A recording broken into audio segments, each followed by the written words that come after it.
Municipal ఎన్నికల్లో తెలంగాణ అధికార party పోటీ చేయబోతుంది. దీనికి గాను సంగారెడ్డి జిల్లాలో ఈరోజు ప్రెస్ మీట్ పెట్టడం జరిగింది.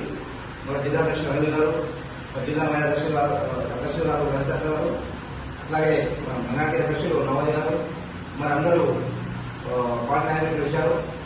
తెలంగాణ అధికార పార్టీ ఈరోజు బడుగు బలహీన వర్గాల పార్టీ, బీసీ ఎస్టీ మైనార్టీల పార్టీ. మరి గత ఎన్నో సంవత్సరాలుగా మరి విద్యాపరంగా రాజకీయపరంగా నిలబడిపోయారు చేశారు. ఈరోజు ఎంతో మంది అగ్రవర్గాలు రెడ్డిలు మరి నిర్మలే పాలన చేస్తారు, కానీ మనకు బీసీలకు రాజకీయం లేదు. రాజకీయం కావాలి, వాళ్ళంతా ఎంపీసీ కావాలి, సర్పంచులు కావాలి, ఎమ్మెల్యేలు కావాలి. ఈరోజు తెలంగాణ అధికార పార్టీ ఇప్పుడు బీఫార్మింగ్ రెడీ ఉంది. ఎవరైతే పోటీ చేసే సత్తా తమూలంగా పార్టీకి రావాలి. దానికోసం తెలంగాణ అధికార పార్టీ అవకాశం ఇస్తుంది. ఈరోజు ఒక ఎమ్మెల్యేకైనా ఒక సామాన్యుడికైనా ఏమైనా జరిగితే ముఖ్యమంత్రి కూడా విశ్వాస ప్రభుత్వం, ఒక సామాన్యుడికి ఏమైతేనేమో గాంధీ ప్రభుత్వం. అట్లా కాకుండా విద్యాపరంగా రాజకీయ పరంగా మరి ఎట్లాగే హాస్పిటల్ కూడా ఒక సామాన్యుడు కూడా ట్రీట్మెంట్ అయ్యే విధంగా కూడా తెలంగాణ గవర్నమెంట్ పనిచేస్తుంది.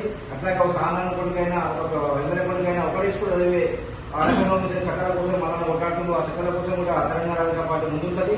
మరి బడుగు బలహీన వర్గాల పార్టీ ఈ రోజు ఈ కాంగ్రెస్ ప్రభుత్వం ఇక్కడ మైనార్టీని మోసం చేస్తుంది, ఇక్కడ బీసీలకు మోసం చేస్తుంది, ఎస్సీలకు మోసం చేస్తుంది.